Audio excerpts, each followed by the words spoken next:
So welcome to another episode of Junkyards and Barn Finds with Sean, and I'm Sean.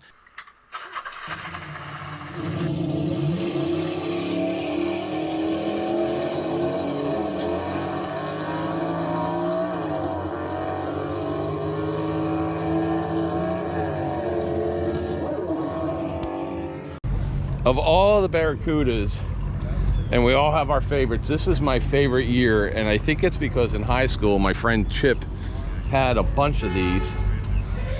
In fact, the only time in my entire life I got arrested was because I was a Chevelle guy. My friend Chip, and Chip, I'm not going to say your last name, but Chip knows who he is. But Chip was building these, and he stole one.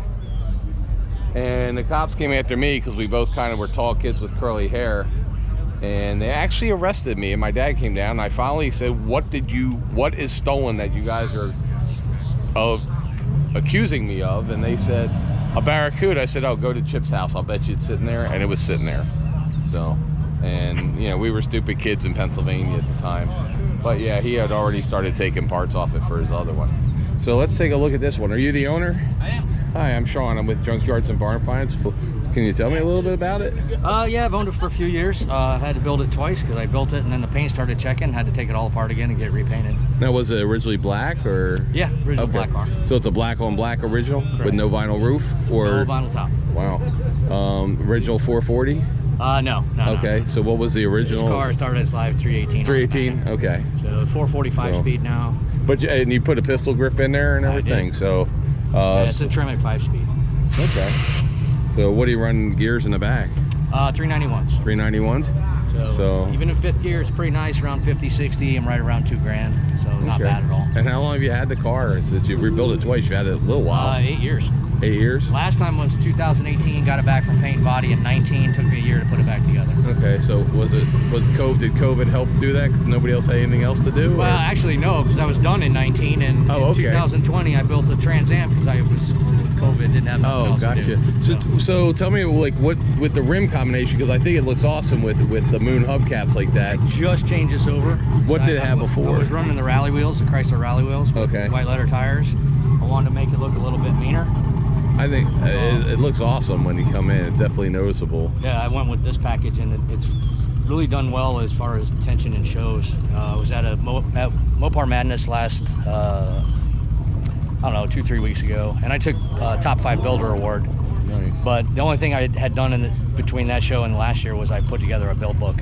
Okay. So people can see I actually built the car. And so the interior, did you do the interior? I did everything on this car.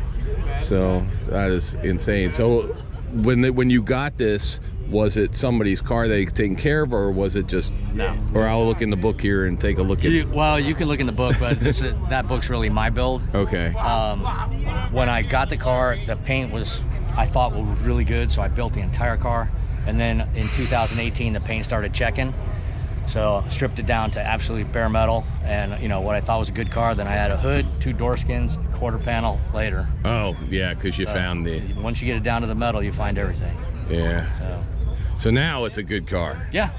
Now it's a solid car. Yeah, I'm proud of it, and it runs well. So this is my favorite year Cudas. So I love the round lights. Although, like I said, it's the only thing in my life that ever got me arrested because my friend stole one, and he built Cudas just the same year. And these things, I don't know. I think these are most popular. I never owned a Mopar, only because they were way too expensive when you're a Chevy guy. Like all the parts were like twice as much when you were a kid. And these cars were going in '84. These were $3,500, $4,000 cars back then. So, yeah. And my Chevelle was 13. My big black Chevelle SS was only $1,300 bucks. Yeah, that's where you should have bought 10 of them. In the storage locker. Yeah, but I didn't. But these were, to me, are like the meanest looking, especially the grill, the front lights with them, with the single round headlight. Yeah. But yeah, it's a beautiful car. Thank you for sharing. Hey, thanks. Appreciate it. Of it.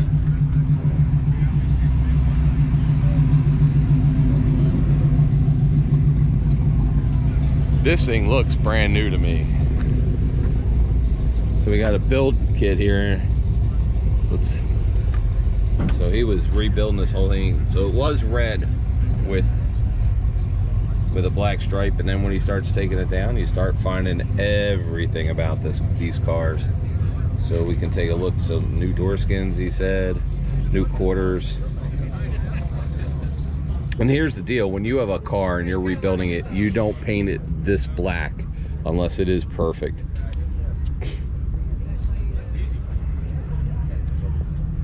So we've got all kinds of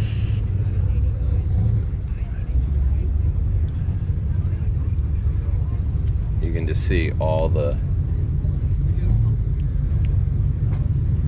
everything was done, the brakes, everything on this car. So, and it's got air, it's performance. And that's the cool thing, you have a 318 car that needed to be rebuilt, needed to be redone anyway. And so when that happens, then changing it up and doing all this and putting a 440 in it and everything, why not, right?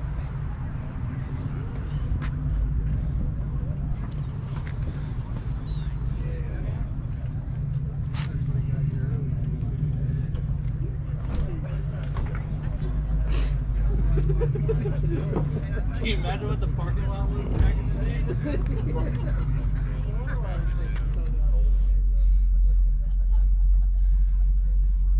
Dashboard has all new gauges, new tilt steering. I don't know whether the steering column is new. I forgot to ask him. Seat belts look like they're the original, which is nice. Pistol grip. If you're going to do a Mopar, at least in my opinion, if you're going to do a Mopar, that's one of the things that you can actually do to this, to do with a Mopar, is put the pistol grip in there. It just really just, you know, it's one of those things that just makes the look of it.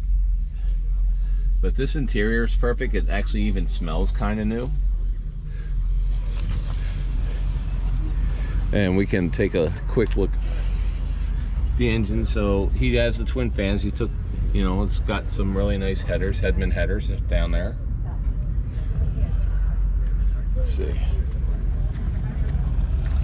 And for you guys who are interested, I'm looking for the tag, but I don't see it.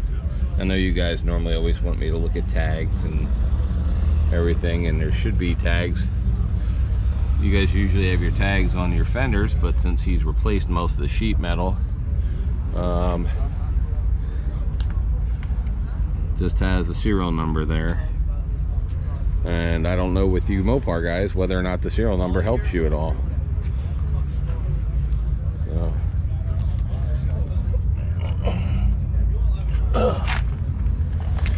we'll take a look underneath here.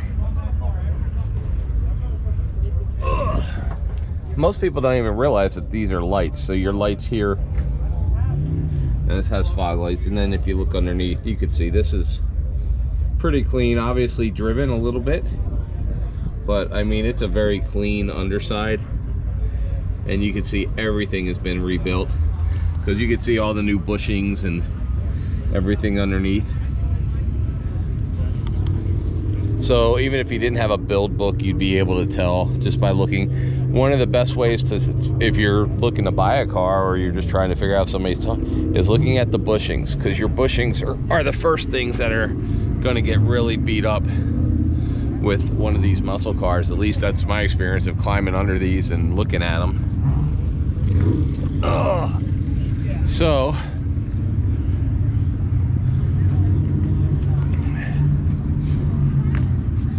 I hope you enjoy.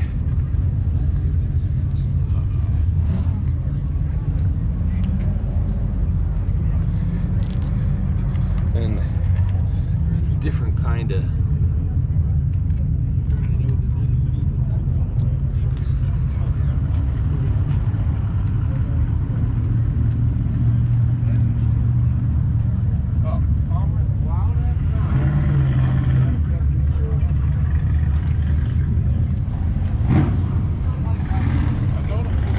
Alright guys, so if you like this kind of thing, please subscribe and you know, put any comments in. What do you guys think when people change something that was a 318 car, and if you're going to redo it anyway, what is your ideas? Like me, I kind of like the fact that you're going to put a 440. If you're going to tear the whole thing down and you're not going to restore it because it's really not a collectible as far as the options it had, you might as well make it the car you wanted it to be. That's my opinion. What's your opinion? Put down in the little googly goos down here comments. If you like this thing, please subscribe.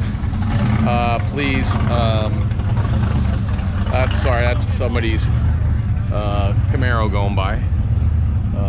But please subscribe or ring the bell, or at least like it. But telling YouTube that you like this, the best way is just subscribing. It doesn't cost anything, it's free. It's kind of just like being a friend on Facebook.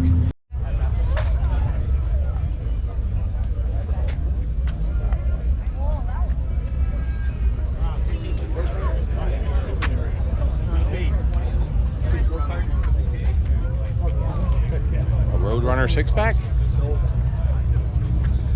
Is that a Roadrunner 6-pack? I don't know. For someone's, it's not here.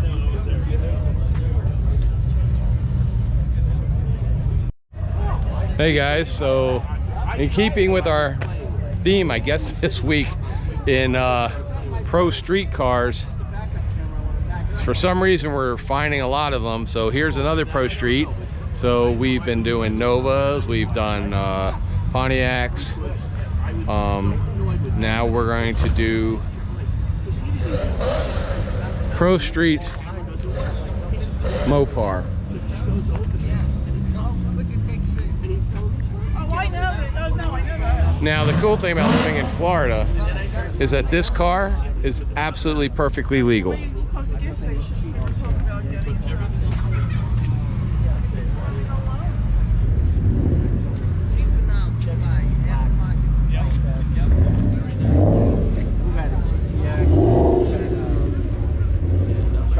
A friend of mine had a 340 Gusto. That was a fast car. Actually, I lied. This is not street legal. These aren't even real headlights or stickers. That's what we were talking about the other day with the Nova. I've done that. We still are. Good luck. Take care.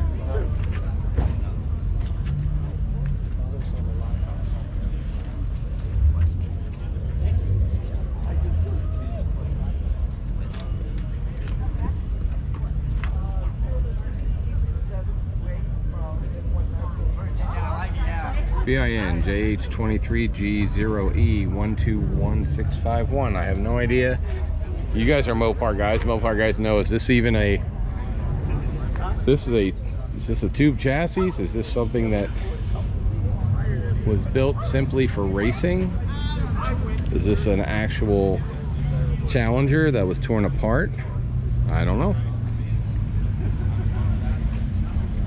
The hood's on top of the car right now. Yeah. So that huge scoop feeds all the air right into that car. And you need to keep some of these headlight stickers in your car in case you ever break a headlight, so you can just stick it on and the cops won't pull you over. I didn't even notice that. That's funny.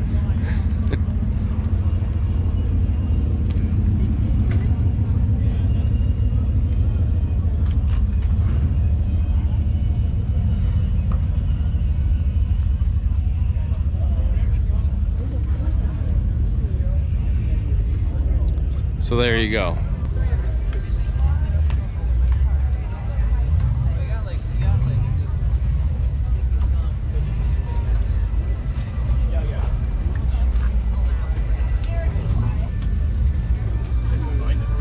I'd rather have the GTS. He's selling this and he's selling the Tahoe.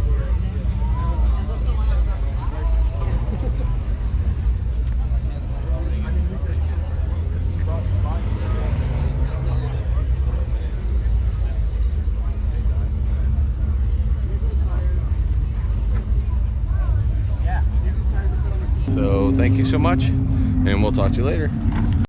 April, should they subscribe to this channel even if they don't like cars today for this one? Probably just for this one.